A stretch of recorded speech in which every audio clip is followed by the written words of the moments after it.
Motorcycle Men.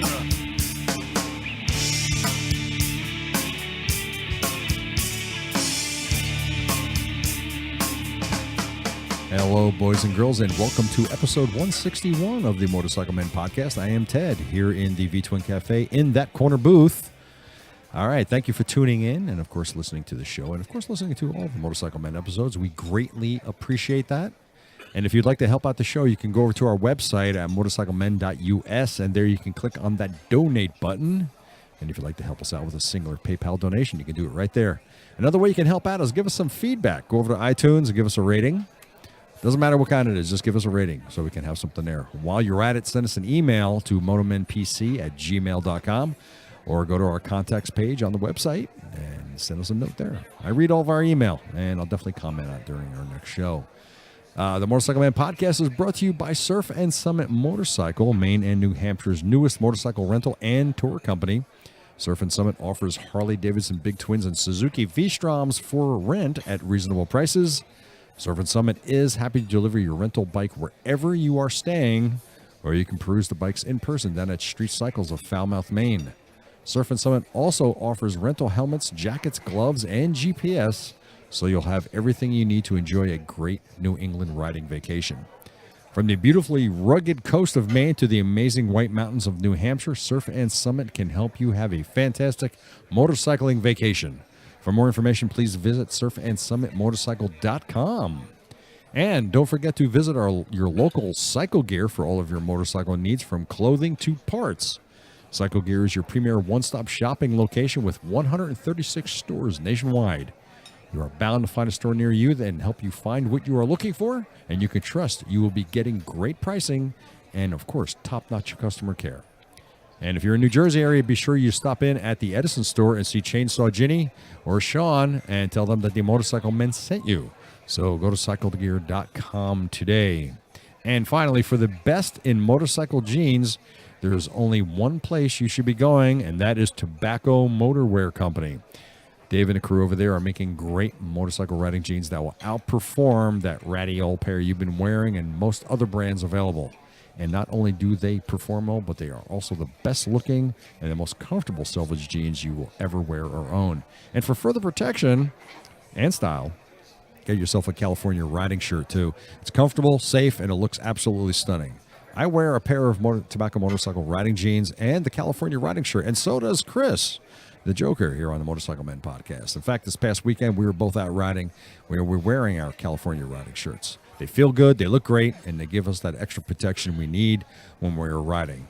Tobacco Motorwear Company. Visit them at tobaccomotorwear.com and tell Dave that the Motorcycle Men sent you. Use that coupon code MOTORCYCLEMEN when ordering.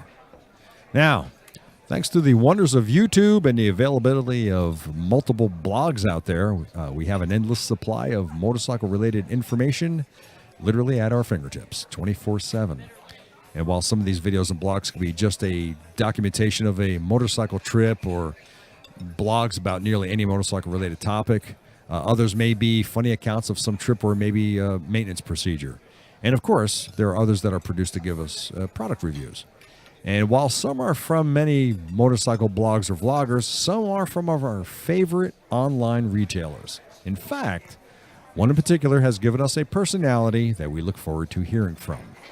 And my guest today, much like Sting and Madonna, is a superstar that goes by one name. One hint, it's not the lead singer of Motorhead.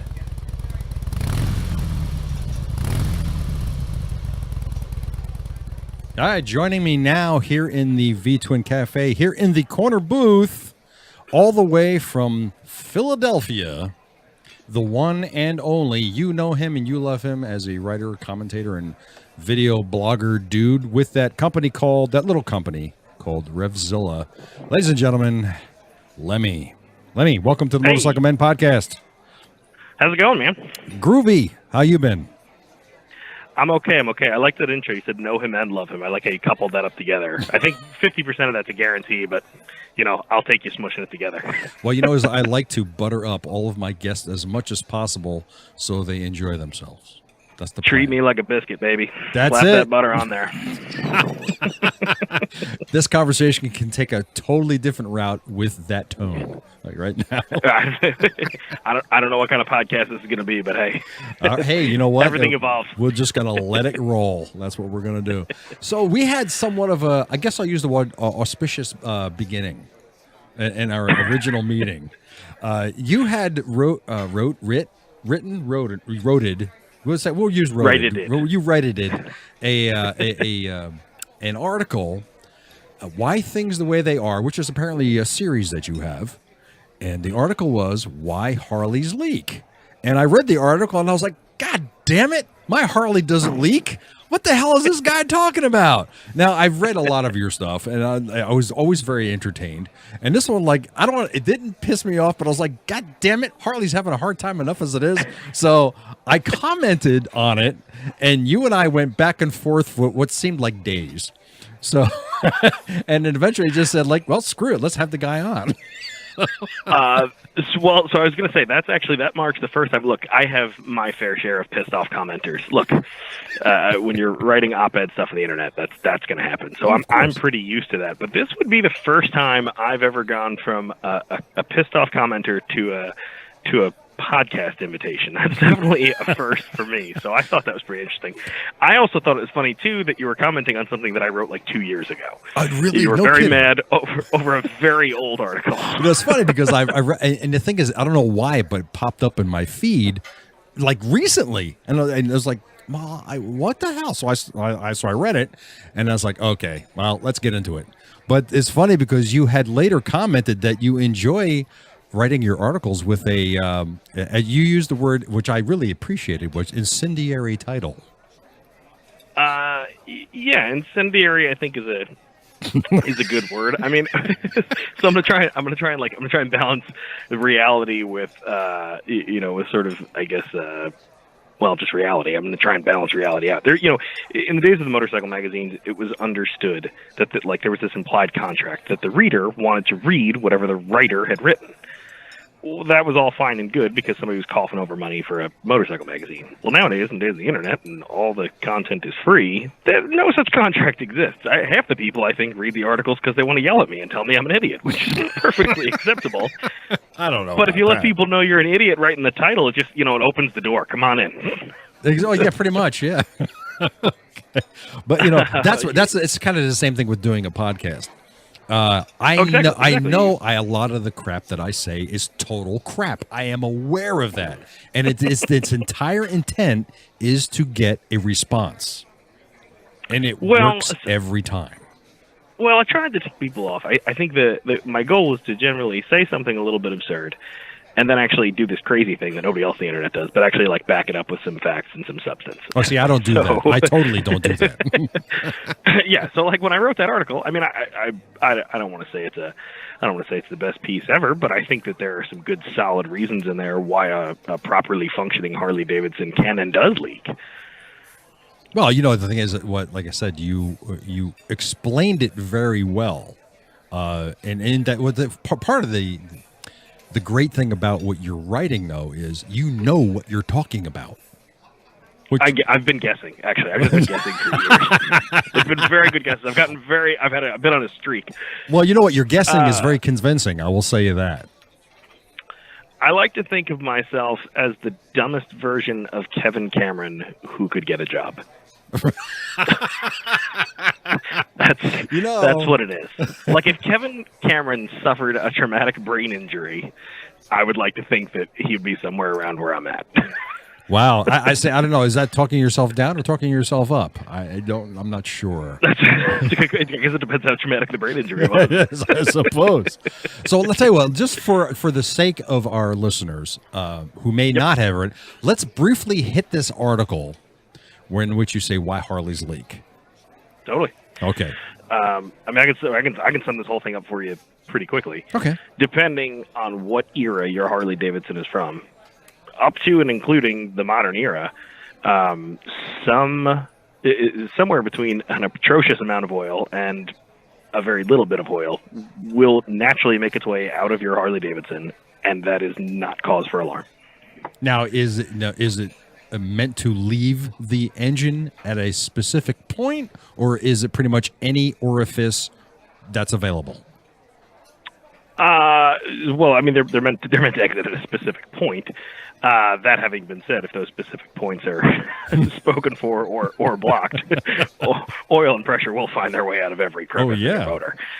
But for the most part, I mean, I don't know that a lot of people realize that the, you know, especially in the time period, really when Harley and Davidson were putting these bikes together, you know, common practice of the day was to take the used motor oil and barf it onto the ground. That was standard practice for agricultural machinery. It was standard. It was standard on automobiles, really, right up through the 50s. They had road draft tubes. You know, it's not out of the question, even though it's unthinkable now that we would just run down the road, you know, dropping oil out of our bikes in copious amounts. You know, way back when that was not seen as a problem, especially when you consider too, right up through really World War II, many of the roads in our country weren't paved. So when you consider the fact they were dirt, actually having a little oil going down on them kind of helped keep the dust down. Uh-huh. Well, can you think about it? If you look at our roadways, which many of were all concrete through the 40s and 50s, you see that center black stripe on every single lane, everywhere you go. Mm-hmm. So, yep. And this is why we're told when we ride our motorcycles, you want to stay out of the middle of the lane.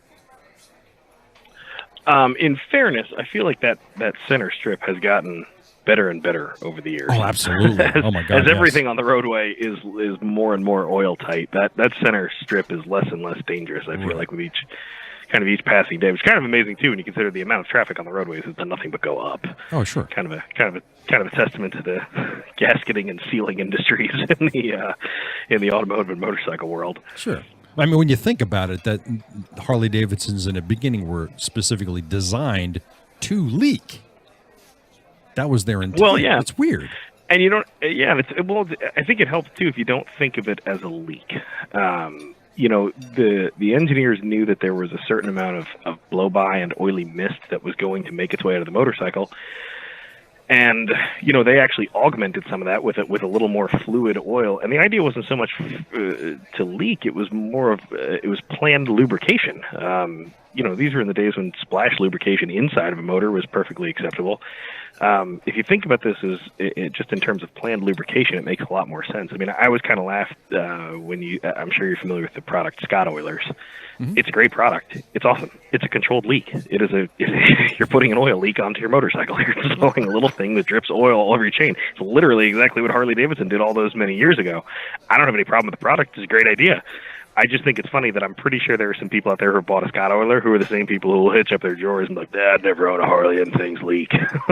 So now this was known as a total loss system. Well, so total loss has to do really with whether or not there was any attempt to recover that oil.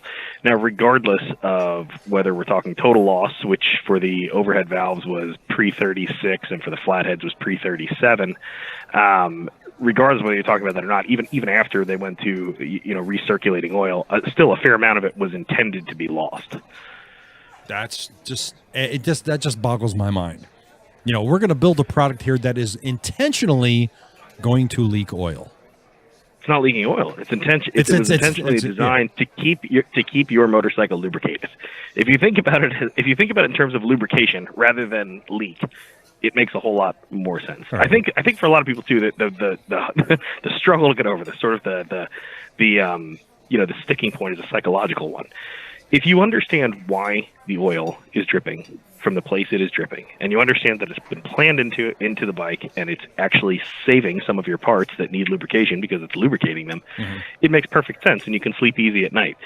You know, if I see an older Harley Davidson, I don't see a 50-cent size piece on, you know, spot of oil under the primary. I get a little nervous. Well, what's lubricating that primary right now? I know it's not swimming in a bath of sealed oil. It needs oil dripped onto it. If you don't understand that is sort of how these things work, then I can understand why it causes great consternation to you. Your motorcycle is just peeing fluid everywhere. So now, how long did this practice continue?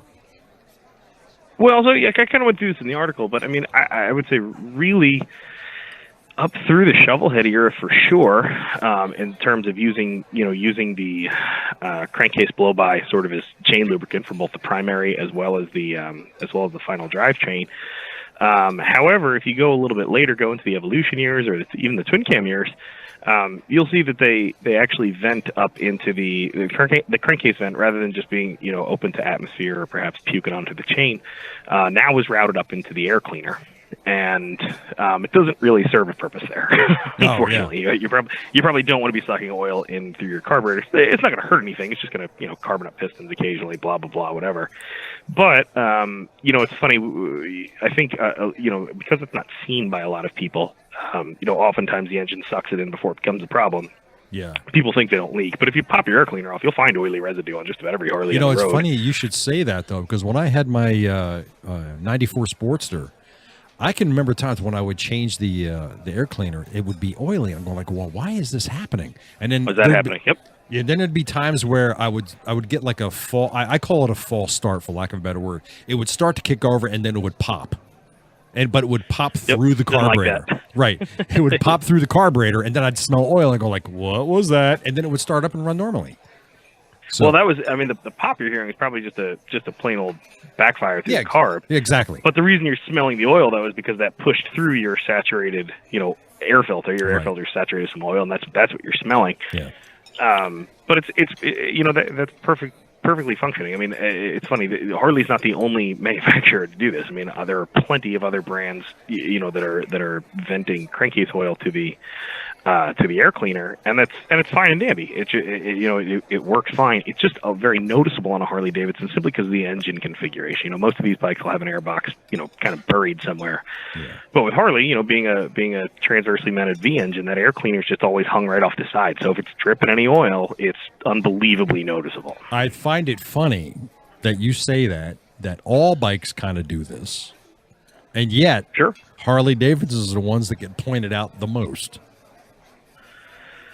I think part of that is that people feel a duty to mention it.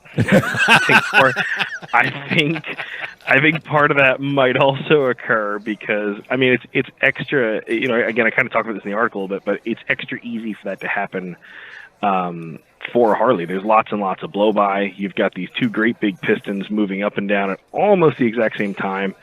There's just great opportunity on a narrow angle V-twin for this to occur. Between that and a good amount of blow by, it's easy for this to happen.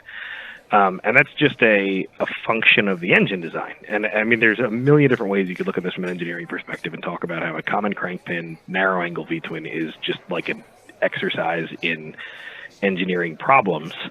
But I think if everybody who's riding a Harley was interested in the latest and greatest, well, they probably wouldn't ride a Harley. There's an element of tradition and that I think is important there. And then there's also just characteristics of a narrow angle V that you're not going to get with another engine layout. And I think the people who don't get that are probably not going to get it. And then they hear they leak on top of it. They're like, yeah, fuck these things. These suck. Well, and now you think it's like this is more of a trait with the push rod engines that Harley Davidson's known for? I wouldn't say the method of valve actuation has anything to do with it. I think you'd have the same problem if these were overhead cam. I think it's more the layout of the pistons, and obviously the crank as well. I don't think that switching to an overhead cam design would necessarily fix it. It's just the fact that these are huge motors with only 2 cylinders, which isn't helping, and there's a very rapid fluctuation in crankcase pressure, and then there's also there's also lots and lots of blow by as well. Again, because of the size of these great big pistons, all of these things are contributing to the sort of the oil finding its way out. On multi-cylinder engines, you still have the exact same problem. The only thing is you've got sort of things are firing a little bit more evenly spaced, and then you've also got smaller. Each cylinder is generally speaking a little bit smaller than a Harley's slug. Mm-hmm. Yeah. So it's not nearly as noticeable. Again, couple that up with the fact that you've usually got an air box buried somewhere in the bike, and it makes it seem like other bikes don't ever leak. If you look too at the bottom of many other motorcycles, you'll see drain tubes. And oftentimes those drain tubes are plugged, and you have to go from time to time and empty out the drain tube, and they smell terrible. And you leach water and oily gunk and goop and whatever, and they're there. They're just not leaking on the ground. They just happen to leave it in a plugged tube until you get around to emptying it out. Happens. Now, did this? I'll use the word condition. Did this improve with the Evolution engine and as they got away from carbureted and into fuel injected? So I don't know if the carburation and fuel injection had too much to do with it, but I would say with every generation of new motor, Harley found a way to make them more oil tight. So, I think a lot of people have read that article. Well, my Harley doesn't leak. Well, yeah, at this point, they don't really leak that much. They've found great ways to make the breather systems work well. They've done well with oil routing and scavenging. They've gotten better every single time. Plus, there's when you consider, too, the dry sump aspect of things, Harley's gotten very close to having wet sumps. If you look at a Dyna or a modern-day touring bike, well, instead of having this oil bag that's sitting up underneath your keister that's, 18 inches away from the oil pump, now when you put the oil bag down below and you don't give gravity an advantage, well, yeah, it's a lot harder for them to leak onto the ground. That's for sure. Yeah. I think part of the Harley leaking thing is also the dry sump thing, which has nothing to do with what we just talked about with blow-by and such.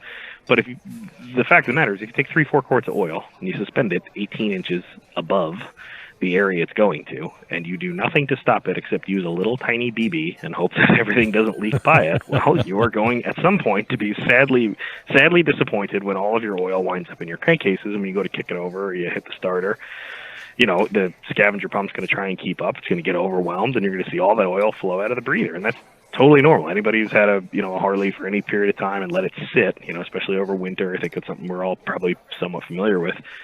Let that thing sit over winter, and if you have even not in the Northeast, we don't let our bikes sit. Right, but you let one of these things sit, and that's what happens. Oil just gets by the little check ball. It's funny. People, there were a lot of comments in the article, and people said, "Well, they can engineer around that. Sure, they can do better," and they have actually. Mm-hmm. But I think for a lot of people too, that wasn't like a huge deal. Like for me, when I'm taking one of my old sleds out and it's been sitting over the winter or whatever, it doesn't really bother me that much to walk over, grab the oil drain pan, kick it over, let it barf up half a quart of oil once it gets running, and that's that. And then it's fine for the rest of the season. That's very normal for me. I understand how the system works. I understand that's the easiest, way to deal with it, and that's that. I don't know that everyone else has such positive feelings about it. Wow. Well, now the Milwaukee 8, you think they have solved this issue with the Milwaukee 8? I'll even rewind you one further. Go back to the twin cam, depending on which iteration we're talking about. Again, because some of these were dry sump, some of them were, they're all dry sump, but some of them are much closer to a wet sump just based on the location of the oil bag. I would say this problem has been more or less licked. Unless you go monkeying with things. For instance, we have a Sportster we put together. I want to put a tiny little air cleaner on it here. So I ripped off there, big football air cleaner does a wonderful job hiding all that oily mess, and put in just a pair of little, basically just breather screens that just popped into the heads. Yeah. And, when you're riding that bike, if it's hot or if it's a little overfull on oil, it's going to puke oil all over your right pant leg. Is that Harley's fault? Like, they designed something to deal with that, and then I took it off the bike. Like, you can't really blame them for that. So I would say it's kind of a non-issue. If you have a modern bike, it's not like it's going to be barfing oil everywhere. Yeah, they've gotten better and better as the years have gone on. So, yeah, if you're going to go run out and you're going to buy yourself a knucklehead, you may be a little bit alarmed at how much oil comes out of that motorcycle rather than stays in it. But I don't think most people are doing it. Most people are going to buy a bike of fairly recent vintage, and they're no more difficult to deal with than any other make of motorcycle, if you ask me. Do you have a favorite Harley engine? Oh, man, that's a good question. I got a lot of favorite Harley engines. Yeah. I like. You strike me as a knuckle guy. I'm all right with knuckleheads. Knuckleheads and I do all right. They've gotten pricey over the years. Yeah. Those things are expensive. I like quite a bit of them. I got to be honest. And I'm going to sound probably like a fanboy, and that's not really my intent. But like one of the things I'm most looking forward to be honest, are these new engines. They're sticking in some of the bikes coming up. Yeah, we're gonna get to that. I love the old. I love the old stuff. I mean, I've got a bundle of old Harley iron in my own garage.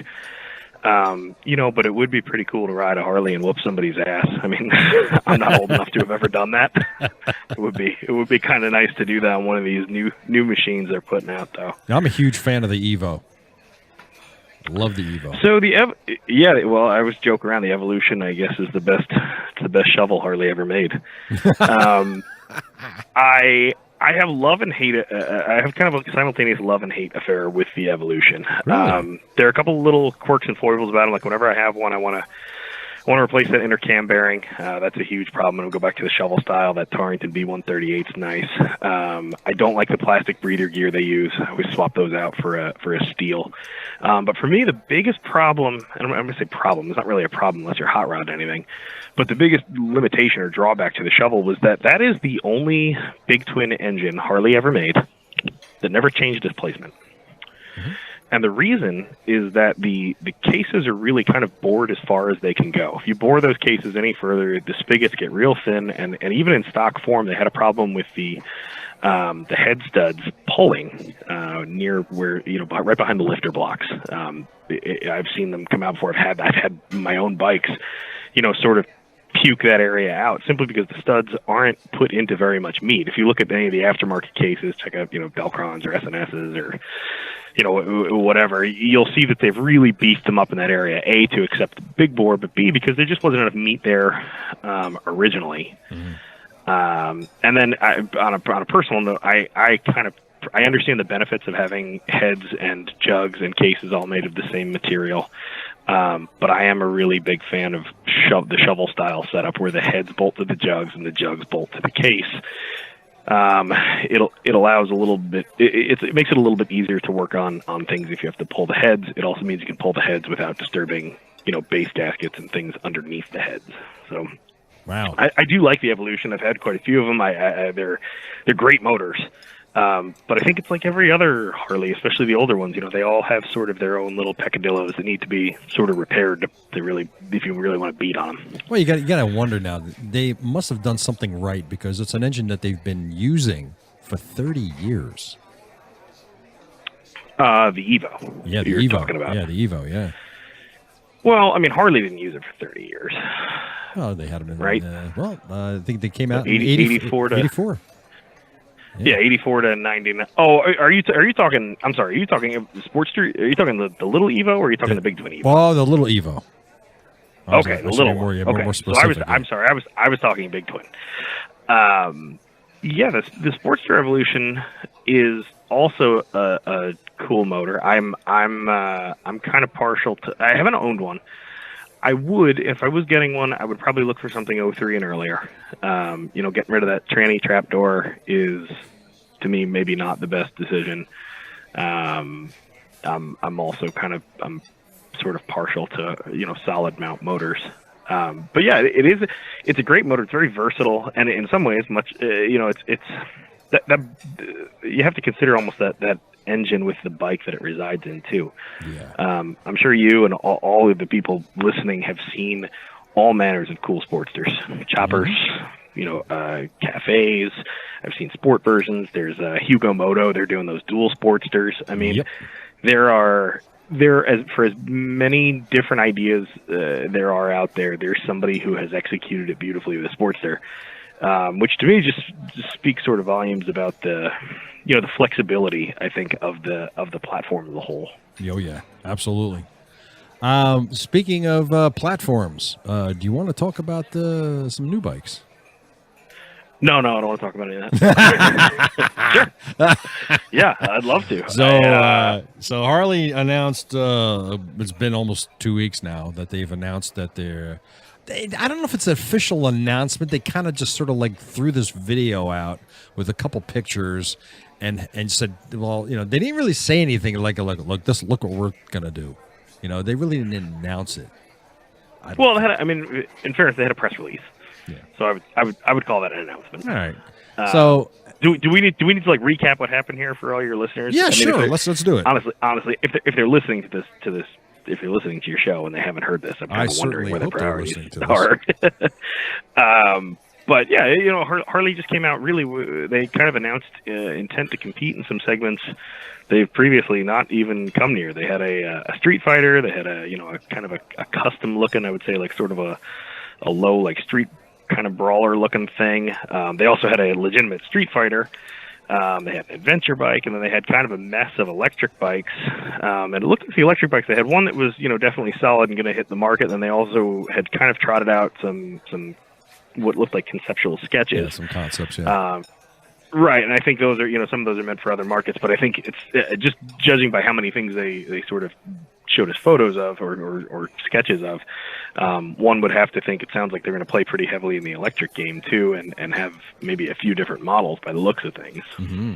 Which one are you more excited about? Oh, the Street Fighter, easily. Really? No kidding. Oh, can't wait to get on one of those. So that it's probably a split between that and the Pan America, but the Street Fighter is, oh man, that. So and specifically, I can kind of give you a little history of my excitement here. When they came out with the Street Rod, I was pretty stoked on that. No, wait, the Street Rod, like Street Rod V-Rod version or Street Rod? No, the Street Rod 750 version. Okay, all right. It seemed like they made the mill hotter. They had, they had genuine performance rubber on the bike. They had 17-inch wheel size. Means you should be able to get, sport bike tire sizes. I'm pretty sure that bike had dual discs. I think it had an upside down front end. Like there were a lot of things here that said performance to me. Mm-hmm. And I got on one, and it was not disappointing. The bike was a big step forward for Harley. I could have used more of everything. It was like all the knobs were turned to 7, and I would have liked them all to 11. I would have liked more motor. I would have liked more brakes. I would have liked more tire. I would have liked more, just more. But I thought it was a good first effort, especially considering the price they were competing at. The problem I think they had is they went into an intensely competitive segment. I mean, this is a segment where Japan Inc. has been kicking ass for years. Not only do they build those bikes very well, but they build them very affordably. Yeah. Like when you consider it just fuck for your buck, for lack of a better term. I mean, they're really, you can get a really great bike for really short money. And Harley kind of waded in, I felt like they were kind of they were just wading into piranha-infested waters. Well, I think at the price point that they introduced it at, they're forcing the consumer to also pay for their R&D. To some degree or another, I think that's fair. To some degree or another, I'd say it's not 100%. I mean, at some point, like they have to actually send a product. Yeah. They have to put it out into the market. But I liked the bike. I mean, I had some. I wrestled with the ergonomics on it, and I know I wasn't the only person who did. It was neat, and when I was talking to them too, I just remember, they had this 750 engine, right? And it was, they went from, I think it was, and I'm totally just kind of eyeballing this, but I think they went from like 60 to like 75 horsepower. And for me, it was like, okay, this is good, this is better for sure than your average Sportster, but like, can we get, you can get more out of this. It's an overhead cam 750. Like it's liquid cooled. Like I know you guys can get more out of this, and they were all kind of mum on it. I'm sure there were a couple people there who must have known that this was coming down the pike.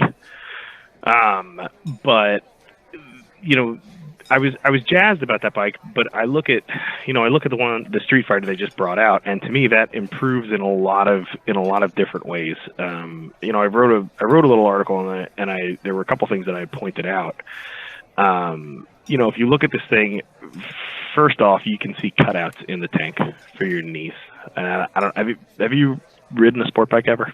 No, I have not. I can honestly say I've sat on plenty, but I've never ridden one. So you got to ride on one of these things. They're fast. They're fun. I mean, they blow the doors off a Harley Davidson. Generally, I'm saying that now, and of course that won't be true as of next model year. But you're kind of molded into the bike, and many times the best way to control the bike, believe it or not, is by digging your knees into the tank. Oh, sure. To kind of force the bike to do what you need it to do. Well, on the Street Rod, that was very difficult because the tank that was placed on there was just very, very wide. I mean, I kind of made the joke. I felt like I felt like I should have been expecting a speculum after I jumped onto that bike, which I'm sure Harley's going to love that. But the ergonomics weren't, they just weren't tailored to riding quickly. The tank was very short. Like my knees actually came up higher than the tank. It was just very odd in terms of ergonomics. But I look at this bike they've just rolled out. The ergonomics on it look exactly like what I would expect. The exhaust is out of the way of your feet. I see good tank cutouts here. Like this thing looks like a bike that you could probably ride pretty quickly in factory form. Looking at it again, I saw it was interesting. They had Brembo branded calipers on the front, which is, Harley's used Brembos for a long time. They've never left branding on there, and I don't know if that'll carry through to production models, but that was pretty crazy. I mean, these are radially mounted calipers. This is like real sport bike stuff. This bike just seemed to, I see dual overhead cam instead of single, which is, it looks awesome. The thing has real rubber on it. Like it comes out of the factory. If they're planning on using these same Michelin Power Pilot 2CTs, if that's what they're going to send them out of the factory, if this thing has got like legitimate sport rubber on it, like it looks like they didn't just kind of, half-ass it. It looks like they went whole hog and they were like, okay, if we're going to build something that's going to compete, then it's got to compete. Well, they're introducing also, I think, 4 or 5 new engine platforms with this as well. So now they're throwing this, was it a 970 or 975 or something like that into this?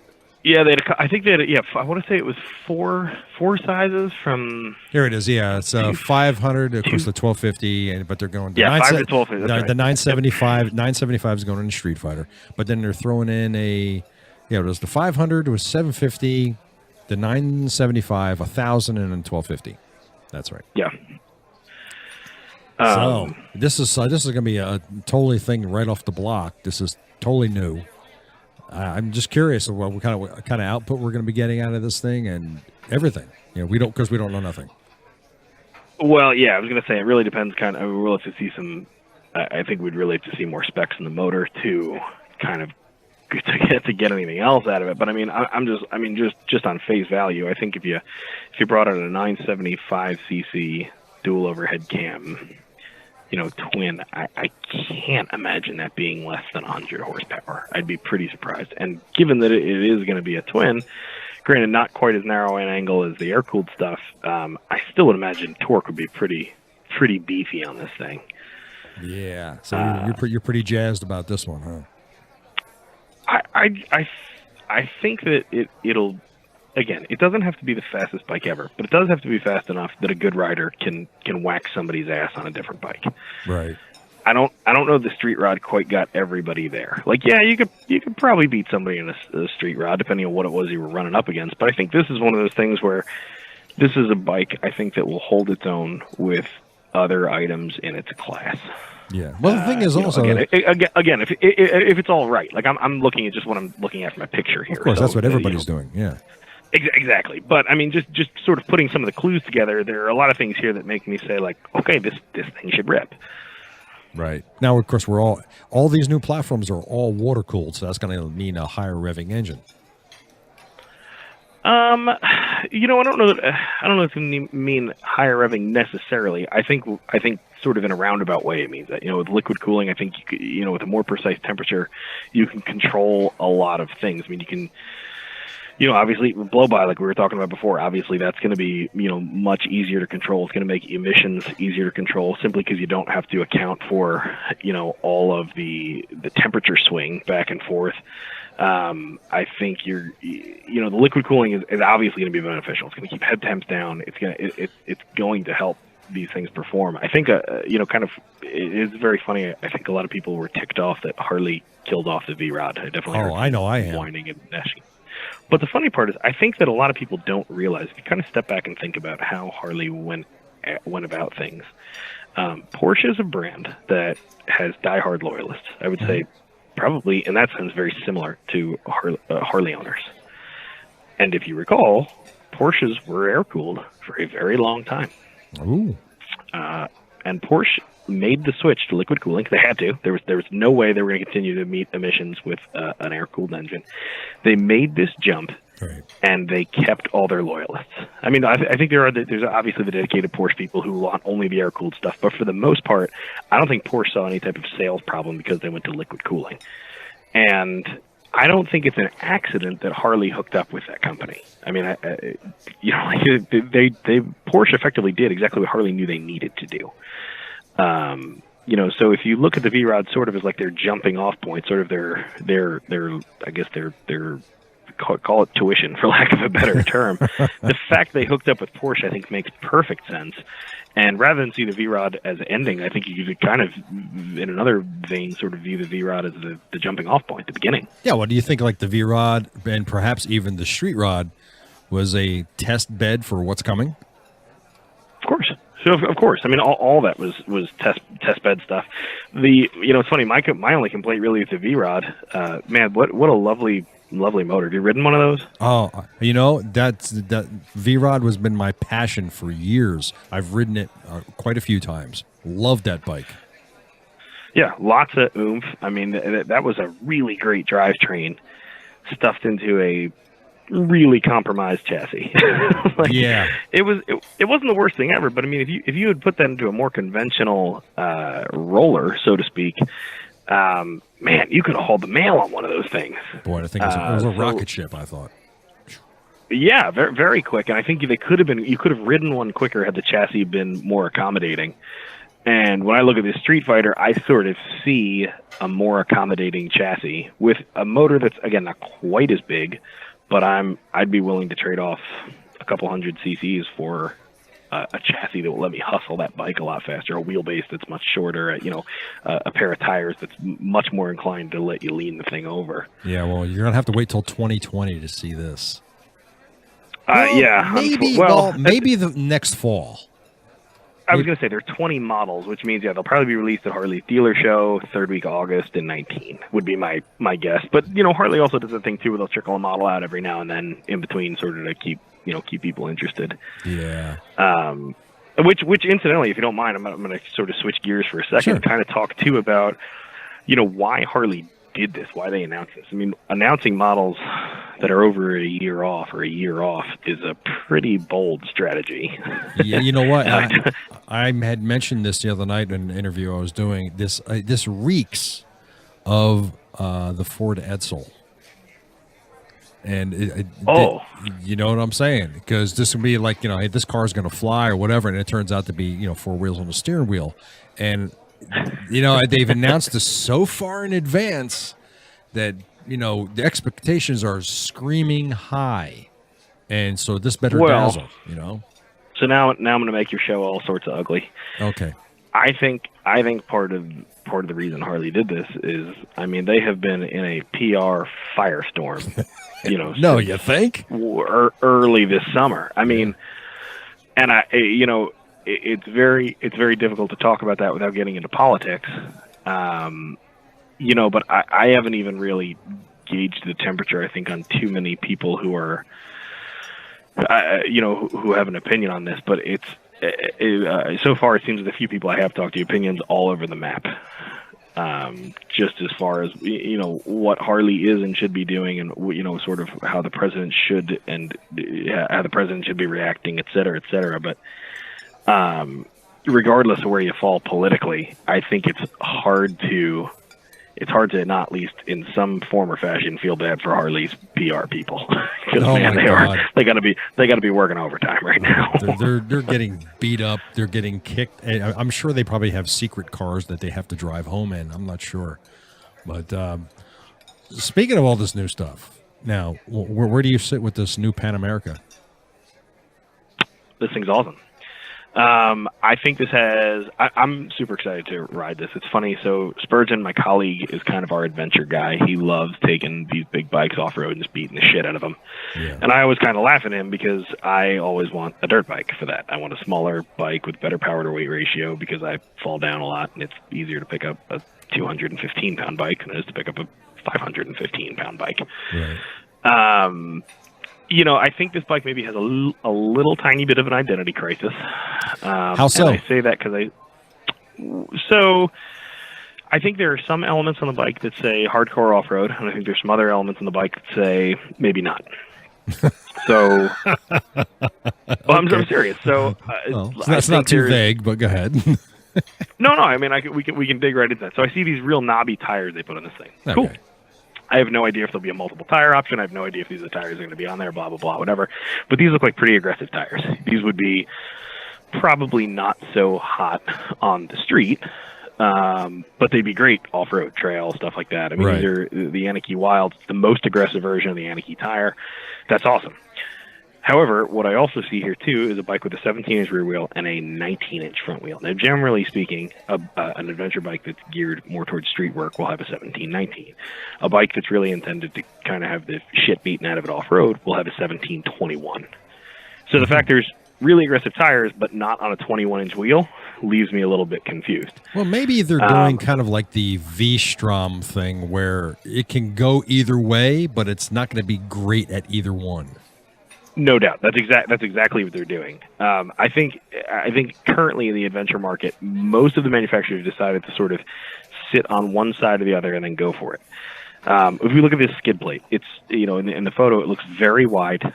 Just given the size of it, I can't help but think it's a fairly thin gauge metal, which isn't necessarily bad. I think actually thin gauge skid plates sort of have they have a it's just a question of how you want to deal with sort of, off-road damage. A thick skid plate, yes, will last many bumps and bruises, but it may also transfer lots of that load to the frame. Whereas something thin like this, you're only going to get one good bop out of it, but the pan itself is going to deform. It's not going to send that through to the frame and bust up something more expensive. Right. That's just a question of how you want to deal with that. But to me, that says like maybe not heavy-duty off-roading. But then when I look at these wheels, they're edge-spoked wheels, so you can run a tubeless tire on a spoked rim, which is awesome for off-road. So there's good things all this bike. I just don't know that looking at it, I can't say like, oh yeah, they want you to go beat the tar out of that off-road, or they want to say like, nah, this is just supposed to look the part. I mean, there's definite elements from both sides of things. Like I look at the handguards, for instance, with the turn signal built into them. Yeah, you don't want that on an adventure bike. I don't know. In some respects, okay, so you've kept the turn signals off of stocks, so if you lay the bike over on its side, you're not going to ruin those. But by the same token, if you bash something coming in through a tree, like not only are you replacing a handguard, but you're also replacing a turn signal now too. Yeah. I would kind of want to see it, obviously, a little bit more before I make a prognostication there. But and again, this is just our initial view of this thing. One of the other things you might want to point out totally, also. I'm working off two pictures here. Of course. And the thing is also we're looking at a very tall windshield, which is something typical of more of a dual sport. Yeah, well, and I think also, a touring style bike too. It's funny. I was I just wrote an article today. It hasn't actually flown out yet, but I was kind of laughing when I was thinking about the names of these adventure bikes. Right, so you got the Honda Africa Twin, you got the Guzzi Stelvio, you've got let's see, the Yamaha Super Tenere. I mean, these are all these super exotic locations. And I think about look, man, I ride a lot of places, but I've been to any of those joints. Like it'd be nice, but I just haven't gotten there. And I think I'm probably, I'm probably very typical in that respect. So when I hear about something called the Pan America, I think to myself, well, that sounds pretty realistic. That's what most people are probably going to use this for. They're going to zip across America, and if they do get into, some gnarly fire roads or something, this bike will probably be able to handle it, no sweat. Right. I don't know. I think just because it's an adventure bike doesn't mean you have to do a Ewan McGregor, Charlie Borman trip with it. Nope, not at all. This could be a BDR bike easily. Well, and it's funny with a lot of these adventure bikes. I mean, I look at the riding system. These is awesome. It's like a touring bike with great ground clearance, and you kind of sit high up. It's almost like the American equivalent of an SUV. This is why people like SUVs, right? You sit up taller. You got a good view of the road. Many times they're all-wheel drive. You feel like a little more stable. And I feel like the adventure bike in many ways is a lot like that. And just like you said, you don't have to take one of these, way far off road. There's no rule that says you have to do that. And if you want any more proof of that, look at Michelin with the Pilot Road Trail tire. It's such a good tire, but it's a street only tire, despite the name being trail. Mm-hmm. It's a street only tire that comes in adventure bike sizes. It's for the rider who is more than happy to admit, I bought this bike, it is comfortable, and I do not take it off-road. It's kind of but I mean, it's kind of a sad admission. there's enough of those people out there who are being realistic about their riding that they're getting great tires, and Michelin found a whole niche. They can make these street tires for these bikes, which really are they're great on the street. They're phenomenal bikes. Yeah. Does this bike look heavy to you? Man, that's such a loaded question. Well, and the reason I'm saying that is there are all sorts of times. It's funny, like when I'm even making my own parts, I will strive for visual lightness, or I do want a certain chunkiness. So, like, does it look heavy? I mean, this looks like a very solid, wide bike, but how heavy is it? I can't. I mean, I'm not a scale. It's weird. You look at like a modern Triumph, a Bonneville, a T100, something like that. Those bikes don't look heavy, and they are huge. My good God, I don't know how they make them so heavy. Really? I wonder if they're filling the frames. I mean, I'm sort of kidding, but they're very heavy bikes for their size. No kidding. And again, I'm not beating them up for having a heavy bike. I'm just saying what your eye tells you and what the scale tells you are not always the same thing. Yeah. We were talking about this on the podcast the other day about what kind of price point we think that this is going to come in at, and I keep saying like right around 21, probably. Oof. So I don't know. I have my guesses. I mean, that Harley has to be competitive. Sure. Obviously, with other stuff in the market. But a couple things to consider. And it's a bummer because I think there's a lot of people who don't place a premium on it. But if these bikes truly are being made here in America, that adds a cost. When you have somebody, who is potentially a union laborer, but somebody who's getting, benefits, pension, 401, whatever the hell it is, that all adds to the cost. Oh, and sure. even though you don't see that in the showroom, it moves the price up. I mean, The question becomes, are you okay having, who's manufacturing your bike in another country? I mean, what kind of wage are they working for? That all has to be taken into account. That's something you can't see when you look at a motorcycle. Right. The other thing I think people are also going to have to remember, too, is that while we think of Harley in this country as, sort of the big dog, and, they make 250,000 bikes, it's a bundle, and they sell a lot of them here. The reality is that's nothing compared to some of the larger manufacturers. That's a drop in Honda's bucket. So we know Honda is the number one seller in the world, and I think now Royal Enfield has come in number 2, I believe. Yeah, they're making a bundle of bikes, but when you consider those larger manufacturers, you have to think about economies of scale. So let's talk about something stupid. Let's talk about a Switch. Honda is going to buy a lot more of that Switch, whatever it is, than Harley's going to. If they're buying it from a manufacturer. Well, if there's a difference between selling 30,000 of a Switch and 300,000 of a Switch, who are you going to give a better deal to if you're the Switch manufacturer? This is true. So in that respect, I think even though it's hard to do for a lot of Americans, you almost need to think of Harley as kind of like a boutique manufacturer. Almost really? Like a Ducati, it's not 5 guys, cranking out bikes in a shop in a warehouse somewhere, but it's also, they're just not making as many bikes as some of the larger manufacturers. That's hard to understand in America because all you see are Harley Davidsons. You can't swing a dead cat without seeing a Harley here. But if you move to another country, go to Europe, the Harley Davidsons are pretty rare over there. You don't see them everywhere, and I think maybe it helps give a little better idea of, sort of what scale they're manufacturing at. Like, you go to any country in the world, you're going to see a Honda motorcycle. This is true. That's a given.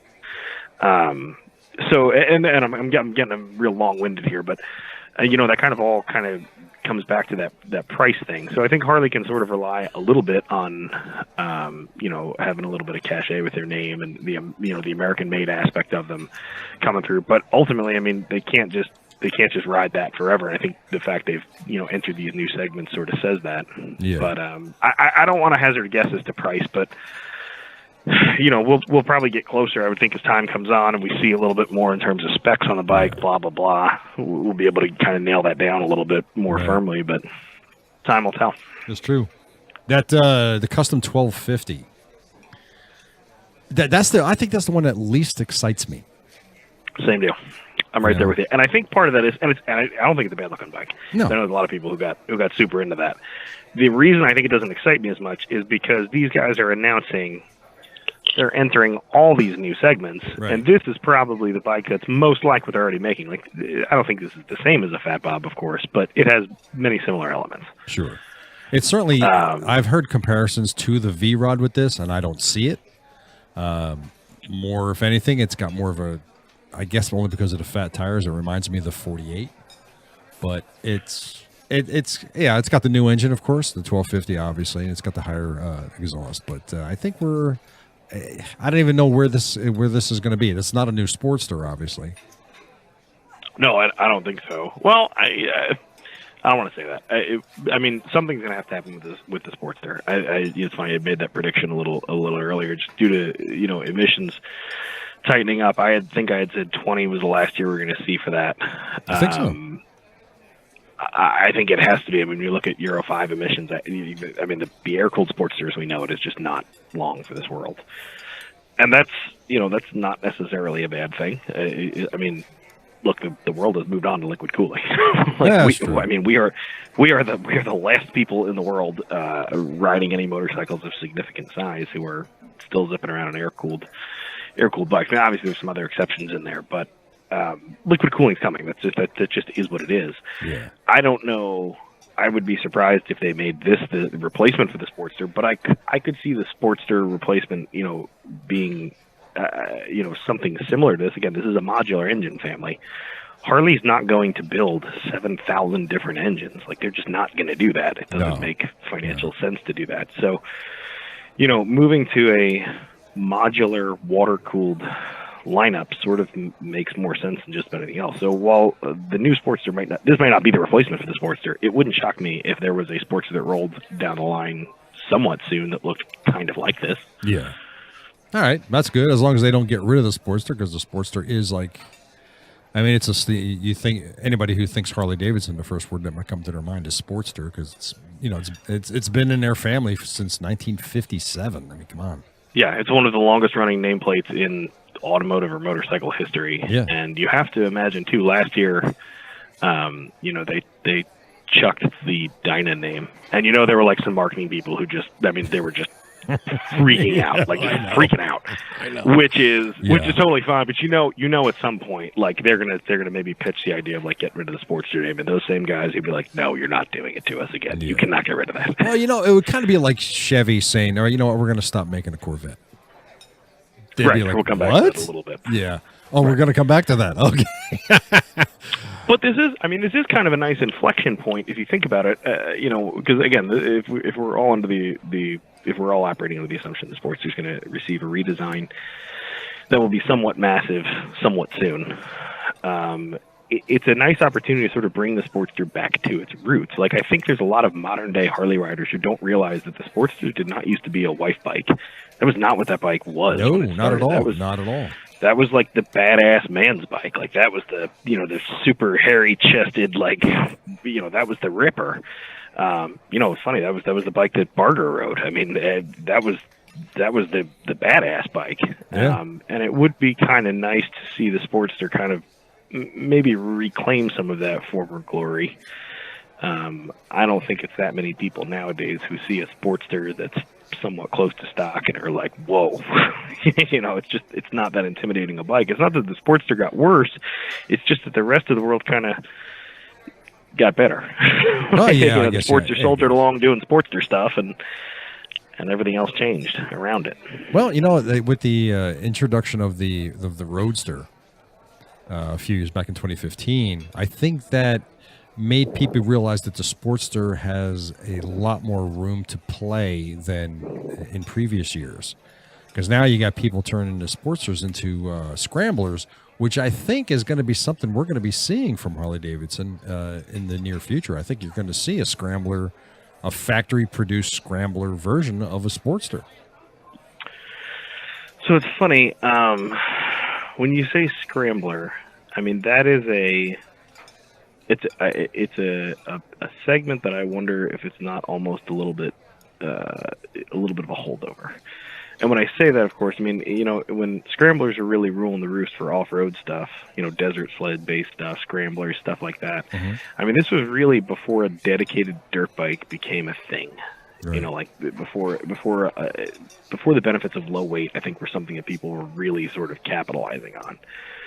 And scrambler to me feels like it's so funny. Like I feel like when I was a little younger, there were just not many choices. Like, I mean, look at Harley. Look at Harley circa 1970. You Yeah. had, you know, the you had the little tiny stuff. You had a Sportster, or you had a big twin, and the big twin was either going to, you know, be a skinny tire or a fat tire front. Those are your choices. That was it. Right. Like, That was it. that was their line. And now I feel like there's so many, you know, parts. You know, you can get so specific, kind of chopping the market down. In various segments, and there's so many things made for just so many people right now. I just don't know if the scrambler is what most people need. Like, I don't know if that's a market where it's style driven, or if there are actually people out there, you know, praying for, oh man, I need something to split the difference between a dirt bike and a street bike. I'm not sure. Well, yeah. Well, for example, maybe some people like the idea of the Pan America, but that's not how far they want to go with it. This is why a scrambler would be like, hey, there's my alternative. Now I can go ahead and do things like the Mid-Atlantic BDR, or maybe something, maybe not so dramatic, but they have the option without having to spend $20,000 on this big adventure bike. So I guess this is where maybe I part ways with a lot of people too, and I think some people agree with me 100%, and some people I think find me to be a little bit batshit. But if you put a set of fairly knobby tires on nearly anything, you can do most of the stuff other than single track that a lot of people are using adventure bikes for. Exactly. I mean, you can take some pretty gnarly fire roads if you have an electric glide with good tires on it. Exactly. And I don't know if it's the best tool for the job, but for me, I guess I stumble onto those type of things that are in between pavement and honest to God off-road. I'm trying to go ride my dirt bike. I stumble on them infrequently enough that I personally don't think I would find a use for a bike that was tailored for that stuff. But I'm also not the entire market. I understand. Perhaps there are people who live in those areas where that's all they're riding. Maybe there's a sizable chunk of people looking for that. Well, I was talking to a guy the other day. He had a Bonneville T120. He threw some knobbies on it and made a couple other modifications, and he's doing off-road stuff. Well, if you think of it, I mean, that's all the original scrambles were. Look at a Honda CL350. They had shorter gears. Because the rear sprocket was a little different. High pipes and semi-knobby tires. Like that was it. Other than that, it was the same as the CB. It was the same as the street-going model. But you can do anything with it. It's you're not restricted just because it's got street tires on it. You definitely, regardless of what model motorcycle we're talking about, you're not restricted to the road. I agree with you there. You can get farther off road, and the knobbier a tire you're willing to buy or that will fit on your machine, usually the gnarlier terrain you can deal with, I think. I suppose. So the Live Wire, the electric bike, where is your thoughts on that? Well, I have a few of them. It's kind of funny. So I sort of almost accidentally became the electric bike guy here at Revzilla, which is kind of odd considering how much I love burning dead dinosaurs. I've just had a lot of time on them. I had reviewed the Victory Impulse when we had that bike. I spent time on a Zero. Recently, I had a chance to spend a little time on an Alto, which was a wild machine. So I actually have a fair amount of electric bike experience at this point. For me, the electric bike, prior to hearing about these models, I thought the electric bike was actually Harley's sort of great white hope. And the reason I say that is that it was a totally new market or new enough that, this technology is nascent enough that Harley really had the option to get out in front and sort of take over. And I think that this bike is different enough from the other things they produce that, you very well could have seen two completely different people rubbing elbows in the dealership. Yeah. On a logistical level, I don't see electric motorcycles necessarily being the wave of the future until battery technology changes. Right, exactly. And they need to either be faster charging or hold more juice, and they really need to be made of materials that are not so precious. I mean, there's not enough lithium in the world to make all the batteries we would need if everything got switched over to electric. Well, maybe also something that's not so volatile either. Right. Now, having said that, for some very specific applications, electric bikes make a bunch of sense. So it's funny, we had the Zero DSR, And I live really far, and I had said this to me is the perfect bike for commuting. Not necessarily that flavor of it, but an electric motorcycle. Right. Simply because if you think about it, if you want to make the thing most useful, you need to extend the range. Well, how do you extend the range? Take a nice long break so you can charge it somewhere. Well, it turns out most people do that at work. They take a ride, and they have a good 8 hours where they can charge the thing up, and then they got to ride back home. Yeah. And that was working out beautifully for me. And I kind of assembled a spreadsheet based on how much it was costing me to commute. And I mean, this thing was just, the farther your commute is without, assuming you can make it on one charge, the faster this bike will pay for itself. Sure. Yeah. In terms of not only, so firstly, I'm bumming half my power off Revzilla. That's great. So there's half that I'm not paying for. Electricity is just vastly cheaper than gasoline. That's great. And then also, I think one of the things I think a lot of people forget is that like the maintenance is so vastly reduced on an electric motorcycle that, there's real savings there, especially if you're bringing your bike to a shop. So I thought that was pretty cool. Now, depending on what Harley is sort of doing with this electric bike, what they're optimizing for, I think they could have a really interesting motorcycle on their hands. Yeah. I think that, it's funny. One of the things, and again, I never thought I'd say this, but one of the things I think I'd really like to own, if, assuming my wallet was unlimited size, I would love to have an electric dirt bike. First, I'm not going to say I ride trails illegally, but I ride trails illegally. So it's a lot right. It's a lot easier to sneak onto somebody's property, whether that's privately owned or federal or state owned. It's a lot easier to do that on a bike that doesn't make any noise. Yeah. And then, it's funny, we can kind of wheel this back around to Harley and Davidson. Do you know why they built their first motorcycle? No, you're going to tell me. I am going to tell you. Supposedly, they built that first bike because they wanted to get back into their favorite fishing holes and hunting spots. And it's kind of funny. So, theoretically, these outdoorsmen made this thing so they could just get back and get into just sort of get into nature and get the hell away from everything. And it's funny because when I'm riding a dirt bike, when I'm riding trails, personally, that's one of the things I love is just sort of like turn the bike off. You're sitting there, nobody is around, pull a beer out of your pack and crunch down a beer and then, kind of pack it out and get out of there. It's really nice just sitting in the woods when it's, there's nobody around, it's quiet. And on an electric bike, you don't disturb everything coming in like you would on a two smoker or a big old 4-stroke. Instead, you kind of just creep in, just back off the throttle. And the only noise you're making is the crunch of the tires over the leaves. It's kind of cool. So, I think there's definitely application for this stuff. With where Harley goes, but I think. One of the concepts that they've thrown out there looks very much like one of Alta's bikes. Seems how Harley is partnered with these guys now, so I guess we can expect something of that nature.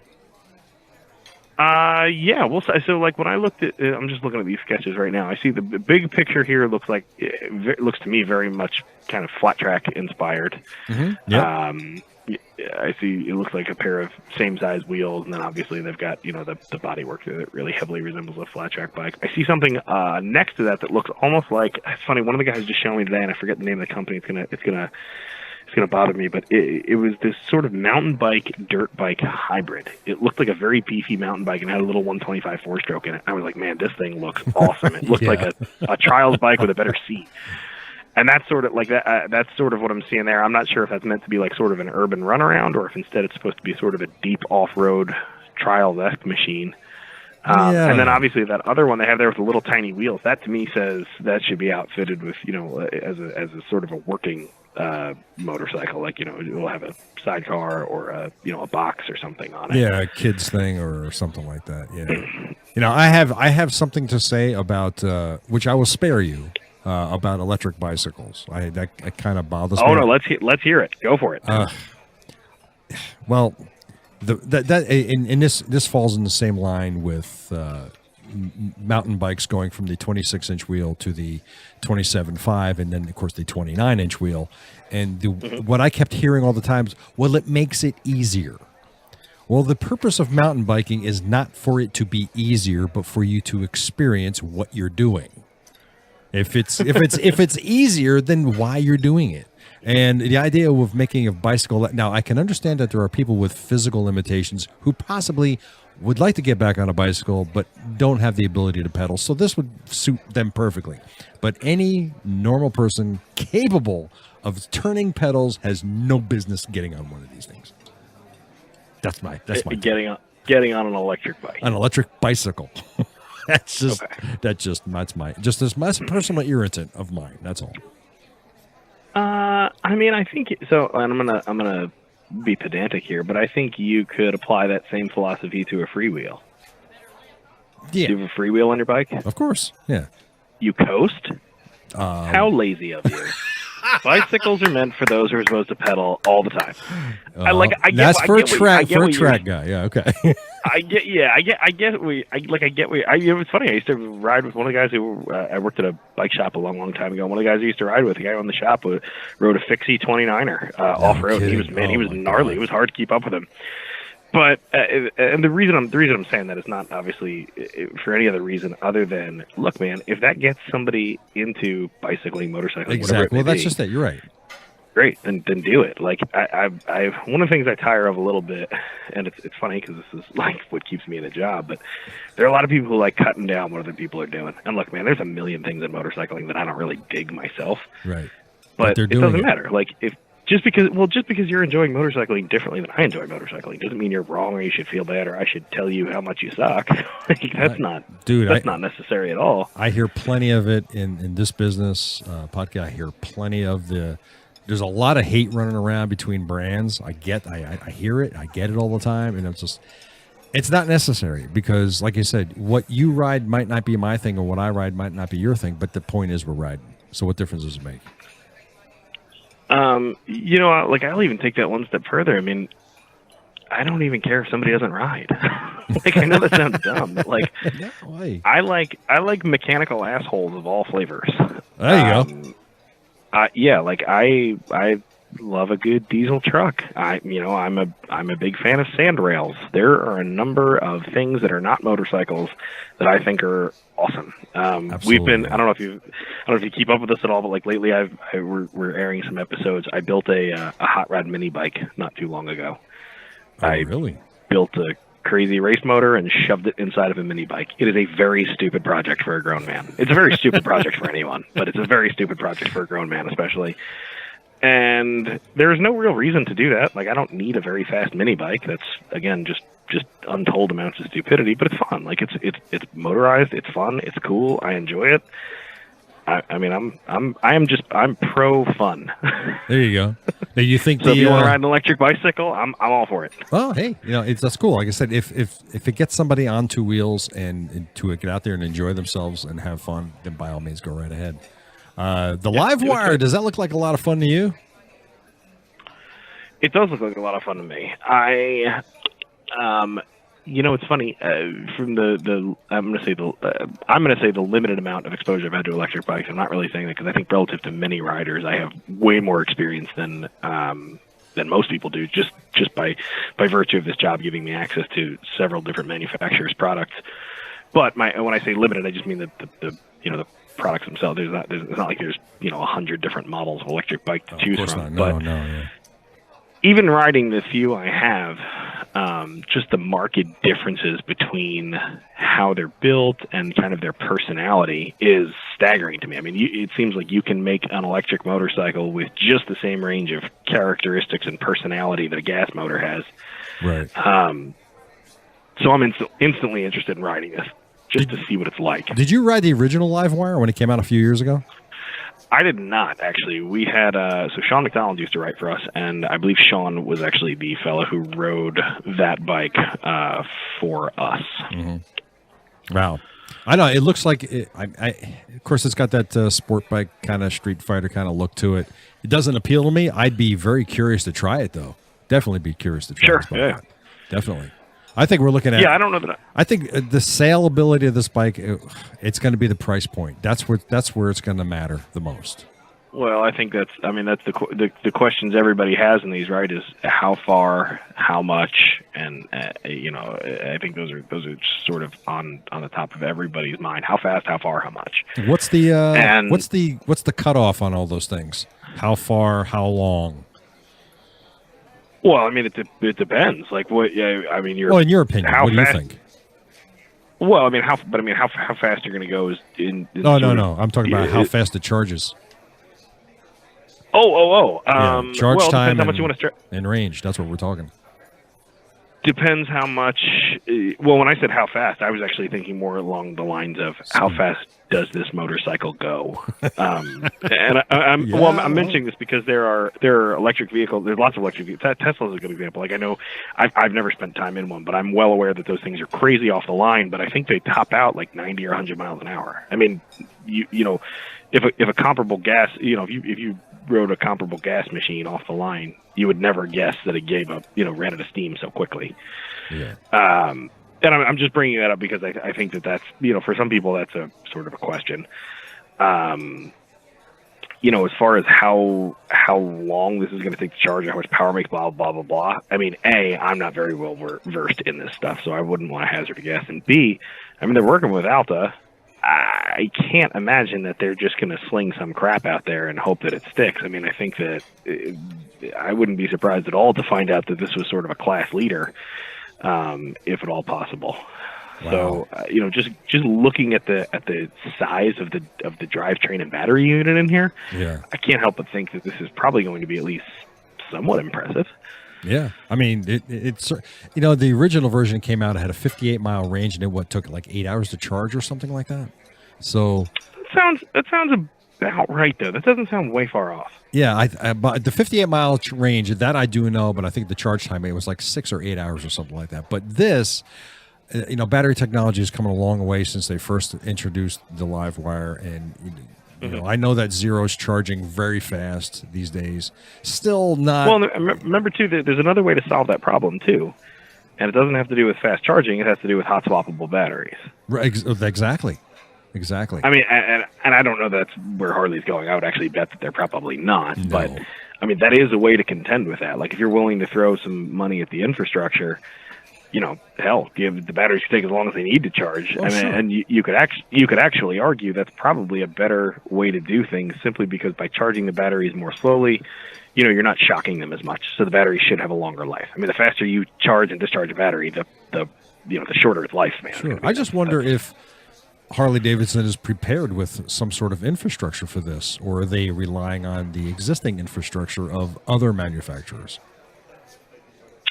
Well, when you say infrastructure, you're talking charging and charging stations. I doubt that this is going to be a 110 plug-in. I think you're going to see. I mean, when you look at what other manufacturers have done, I mean, I think you're going to find, there's a couple different levels of charger. I think Harley's probably going to, include something to work with just your regular 120 volt home outlet, and then they're whether they include it, it'll be extra. There's probably going to be some other way to charge them more quickly. All right. I mean, that's how other manufacturers are doing it. I can't see how they would do it differently. Well, you're the man with the knowledge. I think you might be on the spot with that. Well, yeah, I don't know about the man with the knowledge. That sounds way loftier than where I actually am in real life. But I've seen some of your reviews, man. I've seen some of your reviews. I told you earlier. I'm just guessing. I've just been on a great string of okay guesses. Well, make this shit up as I go. That's all right. So, in to sum up, so you're pretty excited about the new stuff. I'm really excited about it. I'm excited about it really for two reasons. Firstly, this is the stuff that excites me personally. Look, man, I love Harley Davidsons. I have a shitload of them in the garage. Like I love riding them, but man, that's not where motorcycling ends for me. Right. I mean, if you want to hit the track, or you want to hit the dirt, or there's a million other things you can do, but you're not going to do it on a Harley Davidson. Or if you do it on a Harley Davidson, you're not going to do it nearly as quickly as you could on something else. You're not going to do it on a stock Harley Davidson either. Yeah, the fact that they're expanding into other stuff that I love is just personally to me awesome. From a business perspective, I'm also quite excited for them, simply because they're, for a long time I think there have been people who said, well, these guys just don't make they don't make a real bike. And if that's the biggest opposition somebody has to buying a Harley Davidson, and they make a competitive bike in a field that in a segment that interests someone, I mean, to me, that's the surefire route to pick up another customer, as long as that customer is willing to, sort of open their wallet and open their mind. Yeah.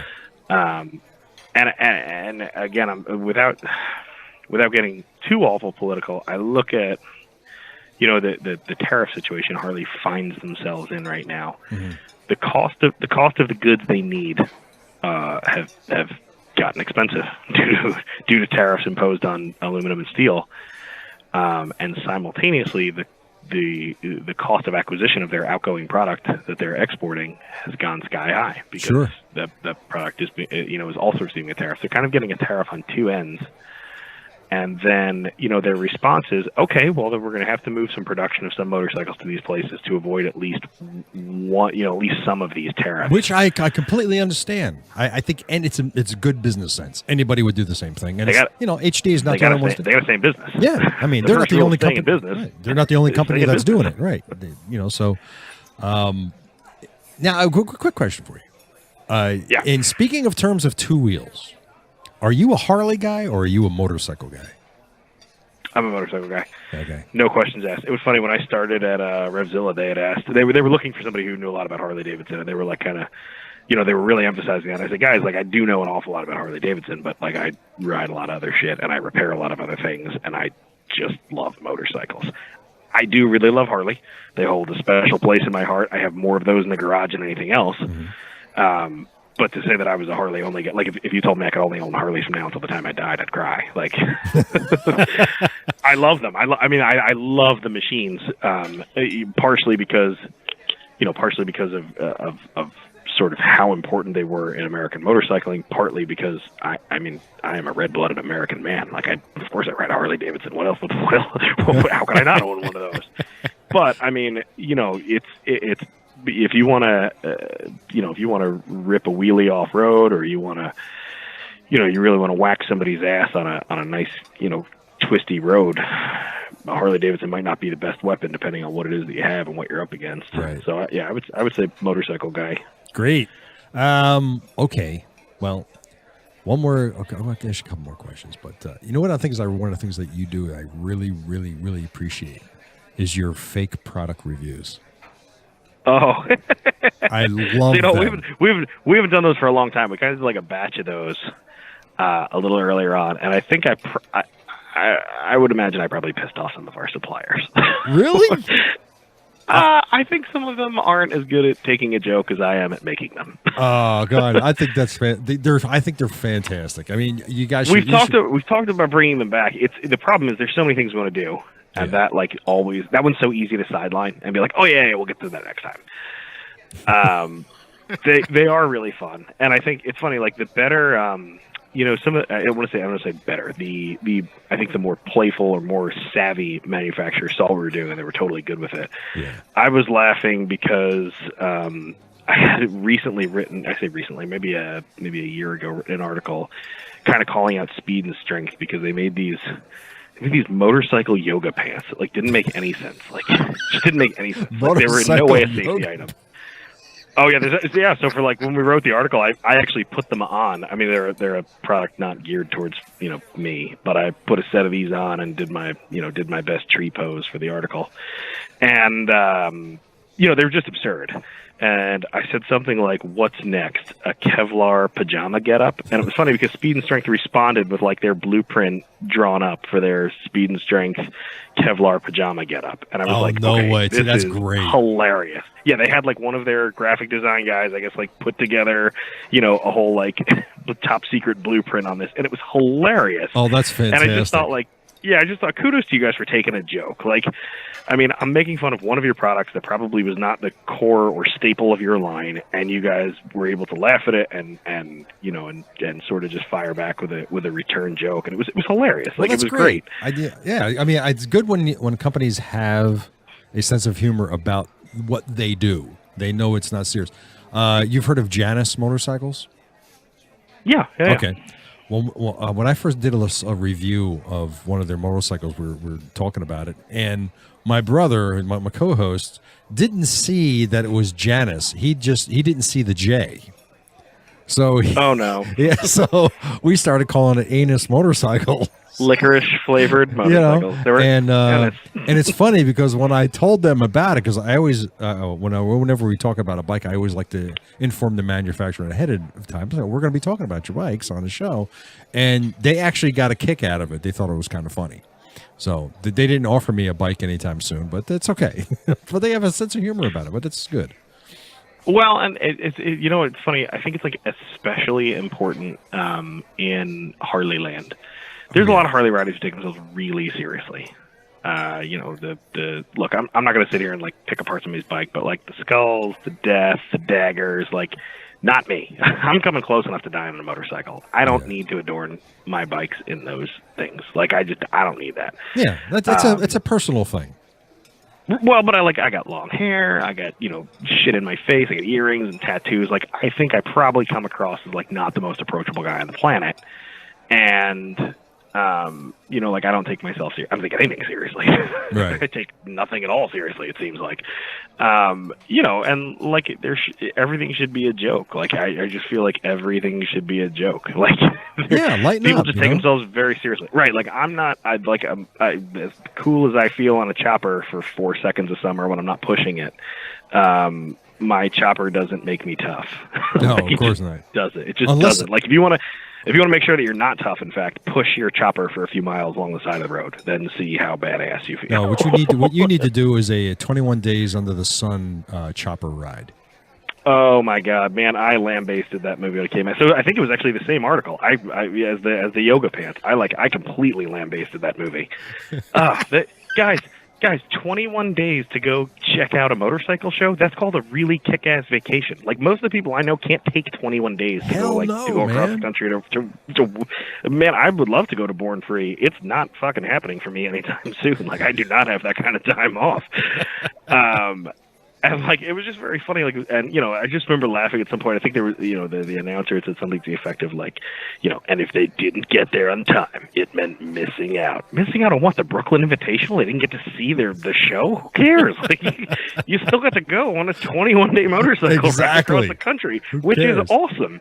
Oh, my God. It was just very, I think they nailed down, like, every chopper cliche in there. The guy with, like, they had some sort of amphetamines or something the guy was supposed to be on, I guess. And the guy who needed a shower, they spray him off in a car wash. Look, man, like, I don't care how tough you are. Like, why don't you just shower when you check into the hotel?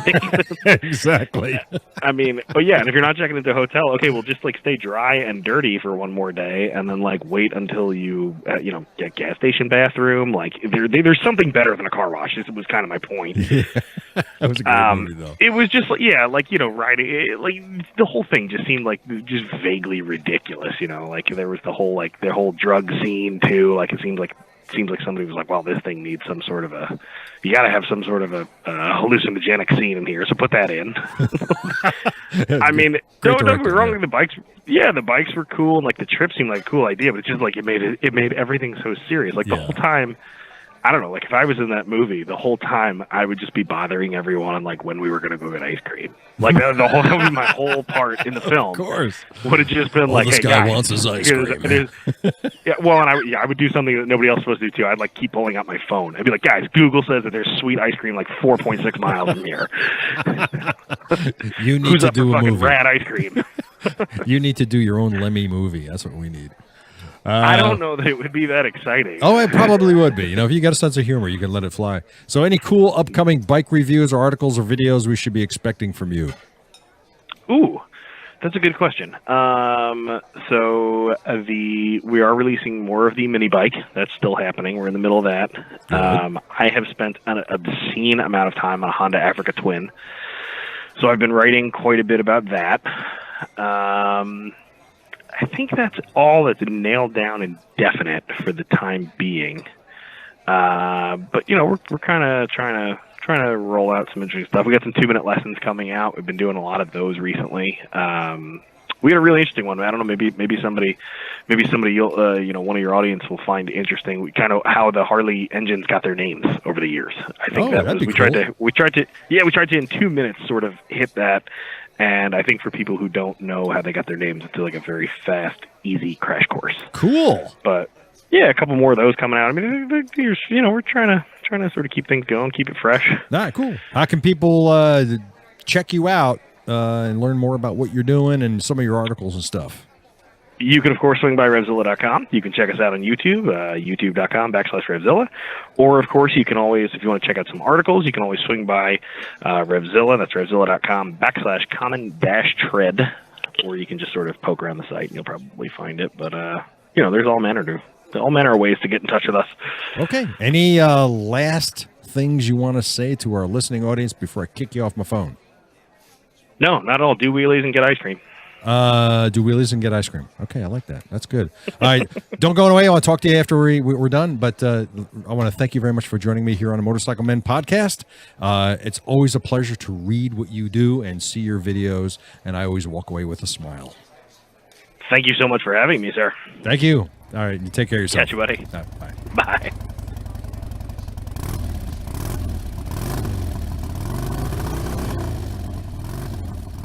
Thank you for tuning in to this episode 161 with my guest Lemmy from Revzilla's Common Tread and some of Revzilla's videos. So go over to Revzilla.com and search for Lemmy to learn more about him and visually consume as much of Lemmy's literary prose that you can handle in one sitting.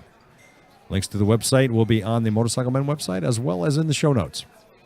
So don't forget to check out our fellow podcasters and YouTubers and vloggers and bloggers and everybody else that's out there that has anything to do with motorcycles. All of these podcasts and many more out there do great things to promote and encourage our sport and passion. So from Timbuktu, Chris the Joker, Justin Shoes, and me, Ted Wrongway, your host, thanks for listening to the Motorcycle Men podcast, where we say stupid crap so you don't have to. Enjoy your ride, kids.